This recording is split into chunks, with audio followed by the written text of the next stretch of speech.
भृत्यार्तिहं प्रणतपालभवाब्धिपूतं वन्दे महापुरुषते चरणारविन्दं। बोलिए प्रेम से श्री सद्गुरु महाराज की जय। श्री सद्गुरु महाराज की जय। श्री सद्गुरु महाराज की जय। मंचा से अर्चनीय वंदनीय साधु समाज के पाद पद्मों में नमन। उपस्थित सत्संग प्रेमी सज्जन वृंद, साधक वृंद, पूजनीय माताओं एवं भक्तिमती पर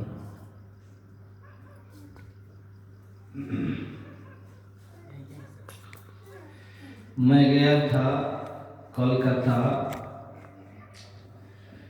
स्कूल में ये आध्यात्मिक प्रवचन करने के लिए। तो एक विद्यार्थी हमसे पूछा कि स्वामी जी आप लोग कहते हैं कि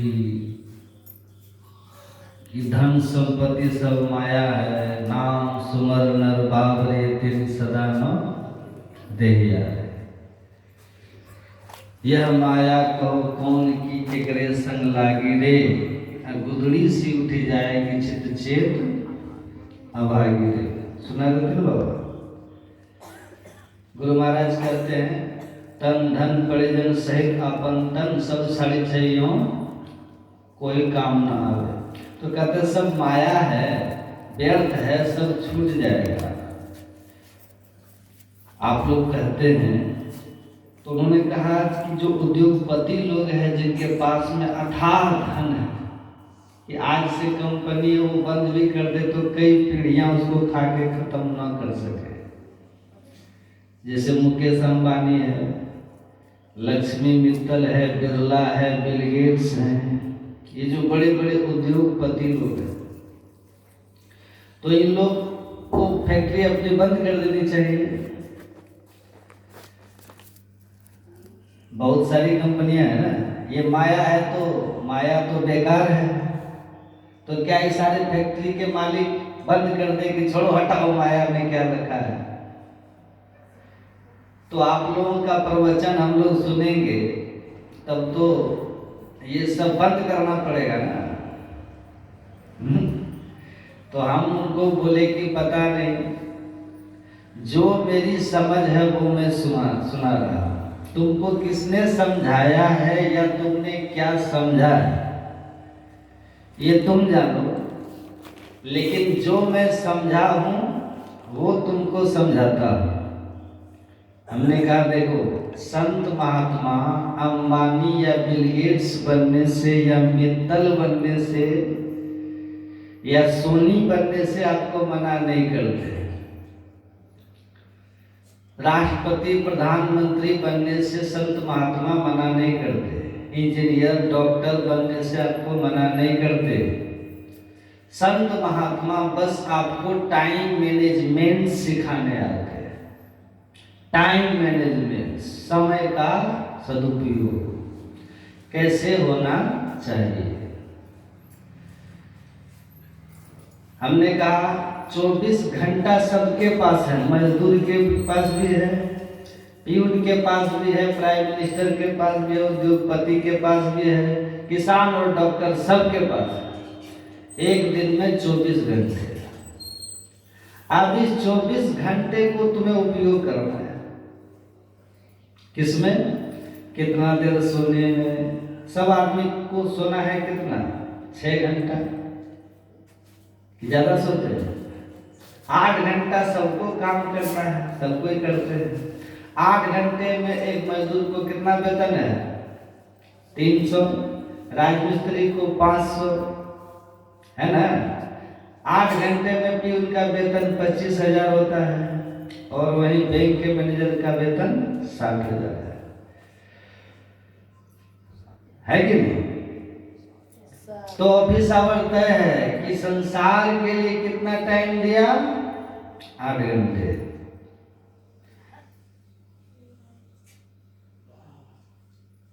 तो 8 घंटा आपका संसार के लिए हो। हाँ, उस 8 घंटे में ऑफिस में 8 घंटा में बैठ के उद्योगपति कितना कमा लेता है? करोड़ों कमा लेता है 8 ही घंटा में।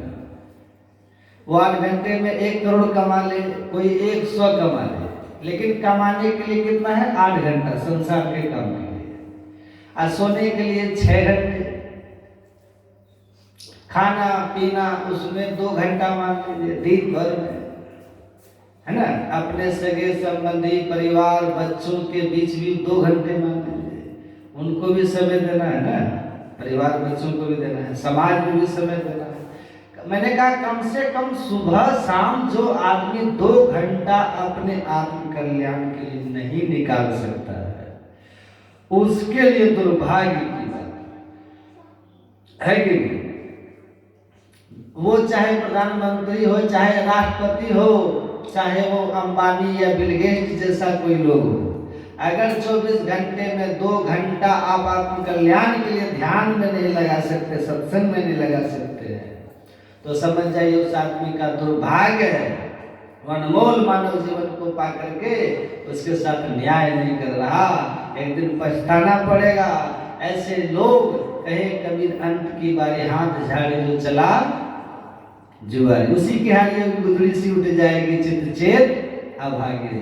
बस यही कहा जा रहा है, ये जो धन वैभव पद संपत्ति है ना, गुदड़ी हाथ लगता है, देखे ना हटिया, कहीं सोमवार को लगता है, कहीं रविवार को लगता है। 2 बजे आकर के हटिया सज धज के तैयार हो जाता है, और 2 बजे हाथ सज धज के लग गए, 6 बजे देखिएगा सब समेट मेट के देखिएगा, फिर मैदान वहाँ खाली हो गया।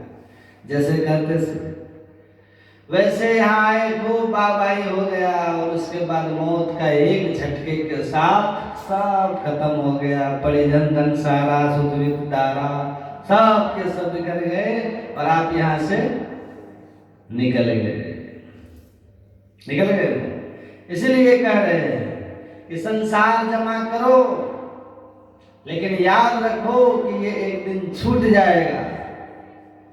उसके साथ साथ परमार्थिक जो संपत्ति है, साधन ध्यान सत्संग, इसको जमा करो। इसलिए कहा, उदाहरण दिया कि देख लो रावण की क्या स्थिति हो गई, सुन रहे थे ना? सोने की लंका बनी भई धूल की धानी रे, सोई रावण की साहिबी छिनमाही बिलानी रे। ऐसा रावण का महिमा बना हुआ था कि जाके डर सुर असुर डराही, निशिन निंदन अन्न न खाही। जिस रावण के भय से देवता भी थर थर कांपते थे, उनको भी डर से दिन में न भूख लगती थी, न रात में नींद आती थी। कोई गुफा में छिपा है तो कोई पहाड़ में छुपा है, पता नहीं कहाँ रावण का दूध पकड़ के हमको बंदी बना दे। जिसकी सत्ता ऐसी थी, उसकी भी छिनमाही मिलानी रे। भगवान से पाला पड़ा, उनको भी मिट्टी में मिला दिया। देखिए, सोने की लंका बनी पड़ी धूल की धानी रे, मिट्टी पलित हो गए ना। 16 योजन के मध्य में चले छत्र की छाही रे, असो दुर्योधन मिल गयो माटी के माही रे। 16 योजन में जिसके आगे पीछे छत्र चलता था, राजाओं का रथ आगे पीछे, इतने गाड़ियों का जो काफिला देखते हैं निकलता है ना, मुख्यमंत्री का, प्रधानमंत्री का, 100 गाड़ी 200 गाड़ी 1000 गाड़ी, उसके पीछे जब काफिला चलता था तो रथों के छत 16 योजन तक के काफिला के साथ, दल बल के साथ, कितनी बड़ी साधु समाज और सेना के साथ जय जयकार के बीच में युवराज राजा दुर्योधन चलते थे।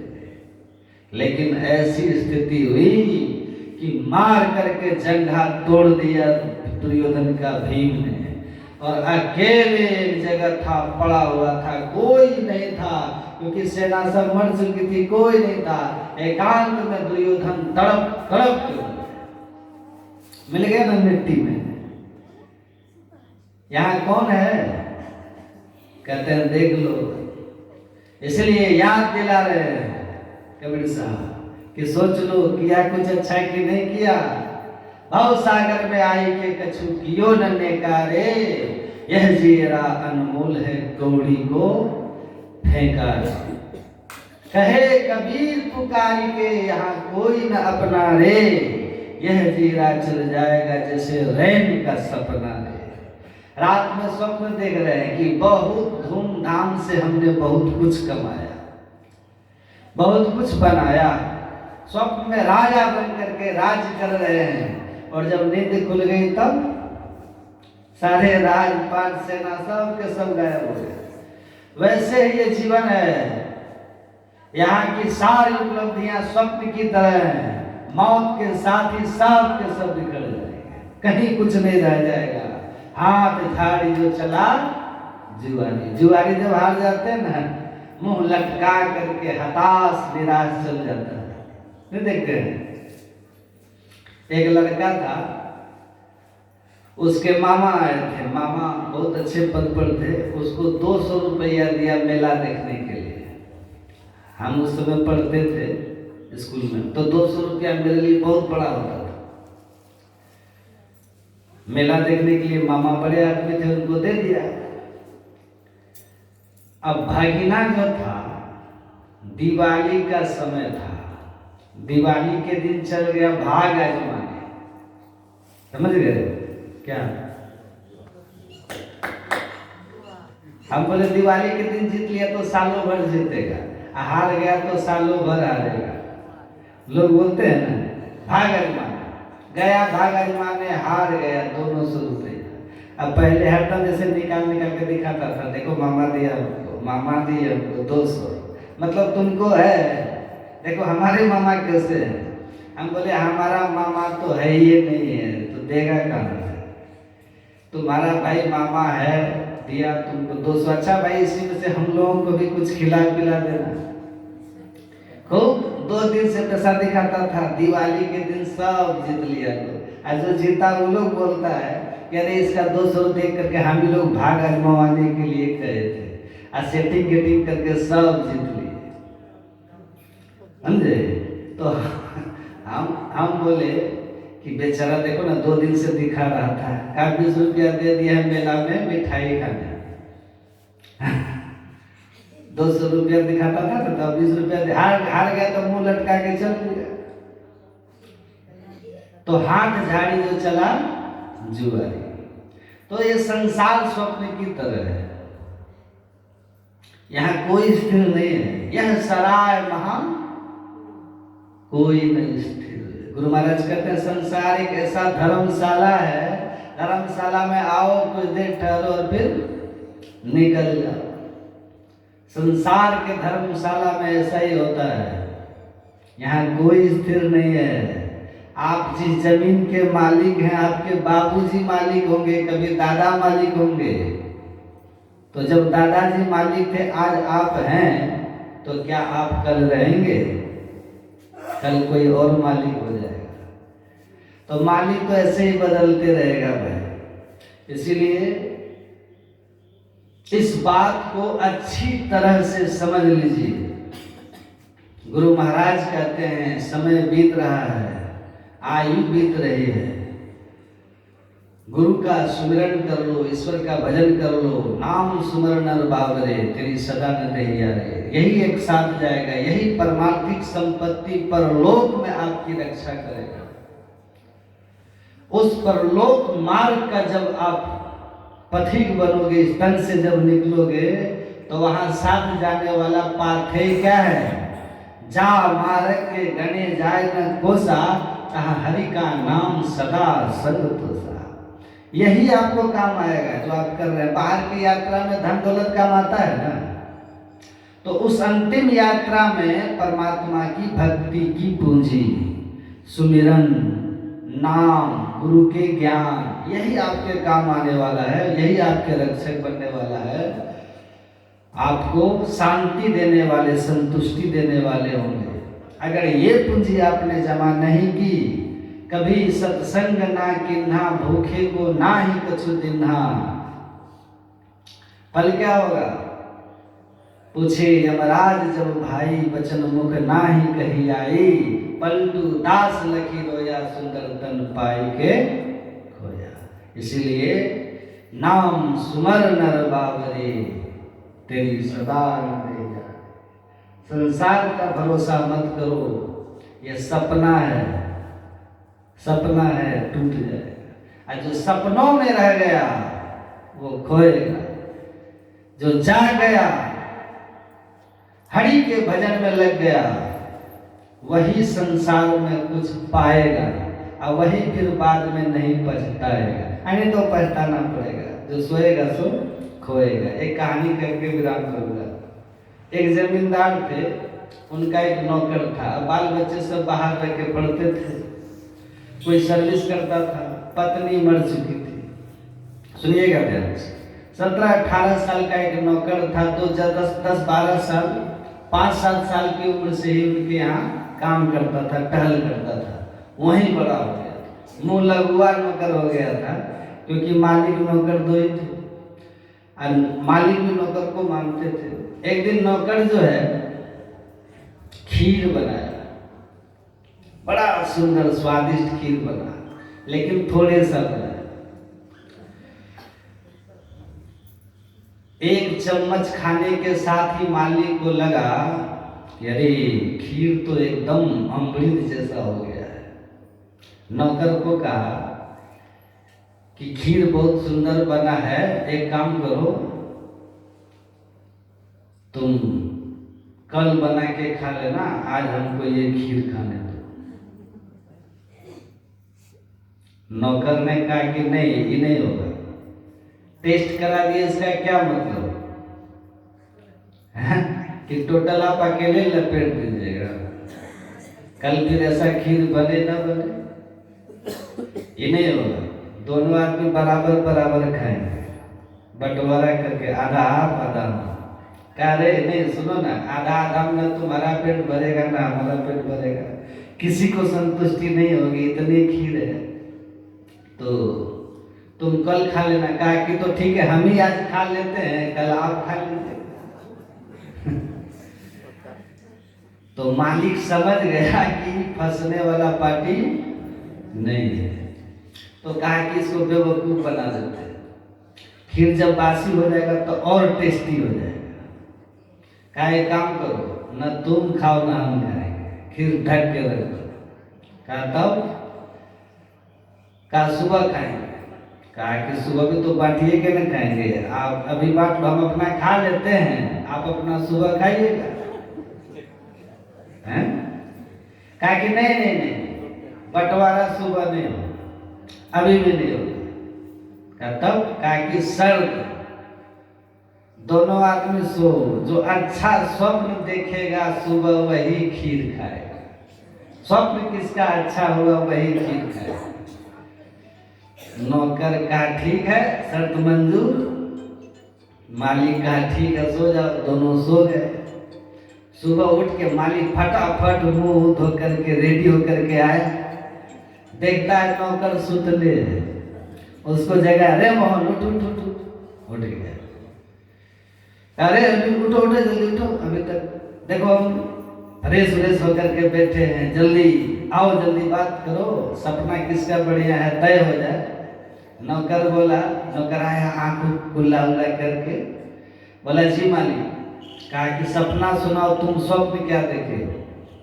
तो नौकर बोला कि सपने का शर्त आप रखे हैं तो पहले आप न बताइए। मालिक सोचा कि हम कोई स्वप्न बोले, आई उससे बढ़िया स्वप्न बोल जाएगा है? हम कहेंगे कि हम भारत के प्रधानमंत्री हो गए, तो ये कह देगा कि हम अमेरिका के राष्ट्रपति हो गए हैं, तो स्वप्न तो टल जाएगा ना। तो मालिक सोचा कि अच्छा, इसकी समझ ही कितनी है, अनपढ़ नौकर है, इसको ज्ञान ही कितना है, ऐसा स्वप्न बोलेंगे कि इससे आगे ही बोल ही नहीं सकता। कहा देखो, हम रात में स्वप्न देख रहे थे कि हम परमात्मा बन गए, अब इससे बड़ा कौन है? ईश्वर से आगे तो कोई जा ही नहीं सकता ना। मैं परमात्मा पद पर अवस्थित हूं, ब्रह्मा विष्णु महेश सब हमको चवर डुला रहे। बहुत सी अप्सराएं हैं जो थाल में सोना चांदी हीरे जवाहरात लेकर के हमारे स्वागत में खड़ी है। चारों तरफ हमारी ऐसी सुरक्षा है कि वहां यमराज भी प्रवेश नहीं कर सकता है। त्रिलोकी का राजा हूं। अब इससे आगे नौकर के आप लोग में से कोई जा सकते हैं क्या? अब मालिक सोचा इसकी समझ में नहीं इससे आगे बढ़ने की। नौकर बोला कि बाप रे बाप, ऐसा स्वप्न हमारा तो 7 खानदान भी ऐसा स्वप्न कल्पना में भी नहीं है। इतना ऊंचा स्वप्न कि ब्रह्मा विष्णु महेश चवर डुलाए, बताइए। तो कहा कि तब तुम्हारा सब, तब तो तुम फेल हो गया ना, तो फिर ले आओ। कहा चलिए, लेकिन जब शर्त है, ठीक है स्वप्न आपका अच्छा है लेकिन हमारा भी स्वप्न सुन लीजिए।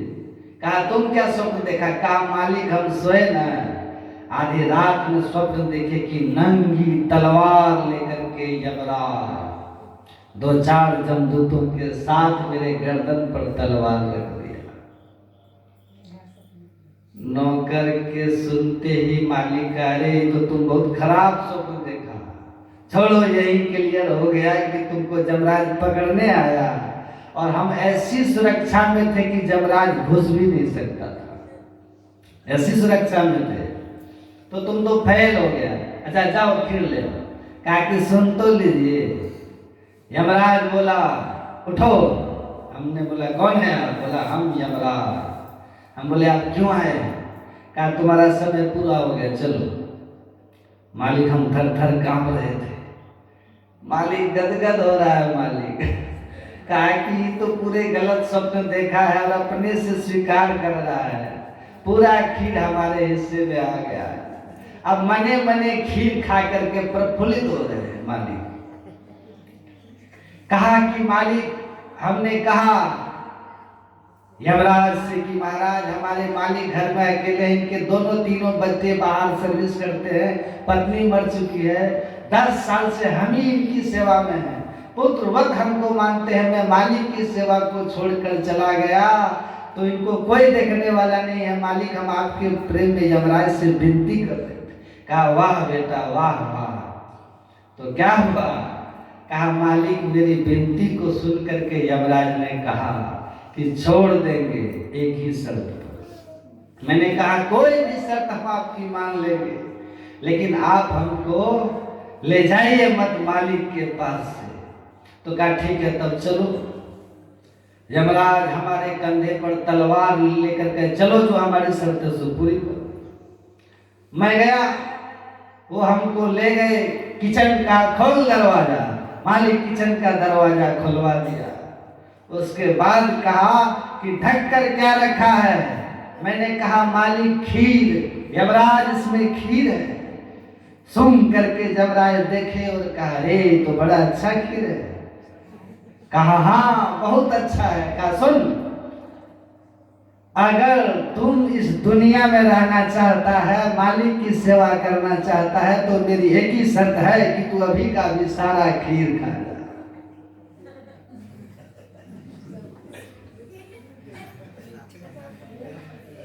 सारा का सारा खीर तो अभी का अभी खा जाओ। मालिक हम आपके प्रेम में यमराज की बात को मान करके रात में ही सारा खीर खा गया। मालिक खा गया, सब खा गया। कहता है मालिक ने कहा रे मूर्ख, जब यमराज तुमको कहा कि खीर खा लो सब, तो तुम हमको क्यों नहीं कहा? कहा मालिक गए थे यमराज के साथ, लेकिन सुरक्षा ऐसी कड़ी थी कि यमराज को घुसने ही नहीं दिया।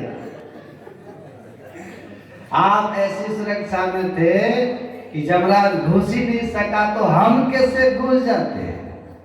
तो हम चुपचाप खीर खा करके आपकी सेवा के लिए बच गए। मालिक का पार पीट दिया। तुम बनते रहो स्वप्न में परमात्मा, स्वप्न में तुमको ब्रह्मा विष्णु चमर डुलाते रहे अप्सराओं के नाच स्वप्न में तुम देखते रहो, लेकिन जो आधी रात में जगने का हिम्मत दिखाया वो खीर खा के ठाठ से सो गया है? तो यही है, ये दुनिया ऐसे ही सपनों की कहानी है।